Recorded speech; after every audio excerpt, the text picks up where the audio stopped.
శ్రీ గురుభ్యో నమః. 5లో 12వ శ్లోకం. ఓం యుక్తః కర్మ ఫలం త్యక్త్వా శాంతిమాప్నోతి నైష్టికీం అయుక్తః కామకారేణ ఫలే సక్తో నిబధ్యతే. ముందుగా పదపదానికి అర్థం తెలుసుకుందాము.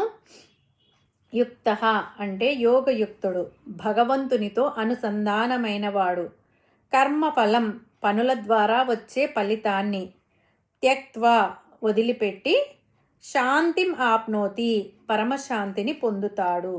నైష్టికీం నిశ్చలమైన శాశ్వతమైన, అయుక్తః యోగయుక్తుడు కానివాడు అంటే అజ్ఞాని, కామకారేణ కోరికల కోసం, ఫలే ఫలితమునందు, సక్తః ఆసక్తి కలవాడై, నిబధ్యతే బంధించబడతాడు. పరమాత్మ ఈ శ్లోకంలో యుక్తుడు అయినవాడు, యుక్తుడు కానివాడు చేసే కర్మల గురించి చెప్తున్నాడు.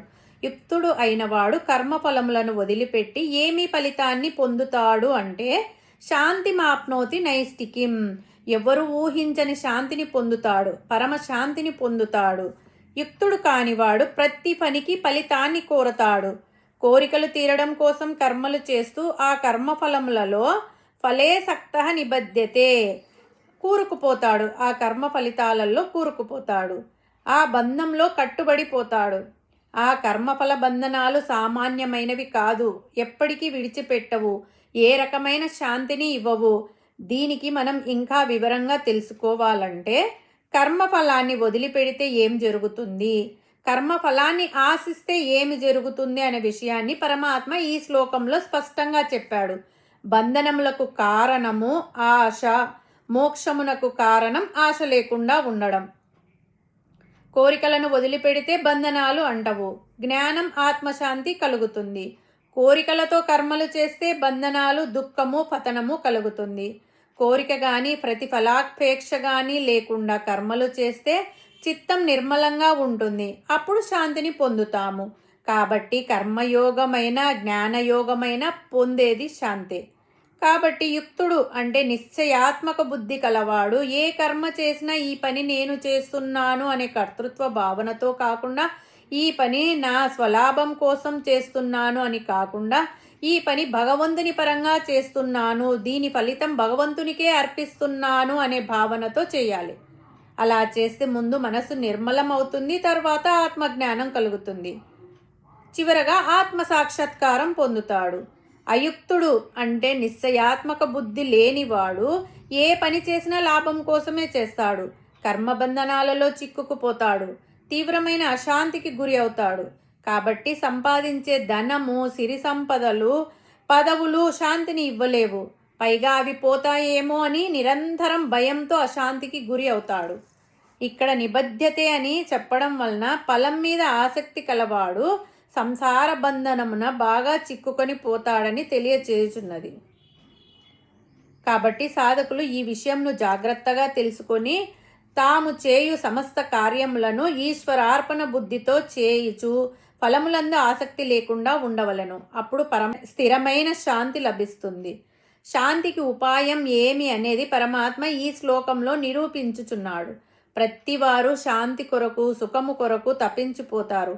ఈ రోజుల్లో ప్రతి మానవుడు మనశ్శాంతిని వెతుక్కుంటున్నాడు, కానీ అది ఎలా లభిస్తుంది అనేది తెలుసుకోలేకపోతున్నాడు.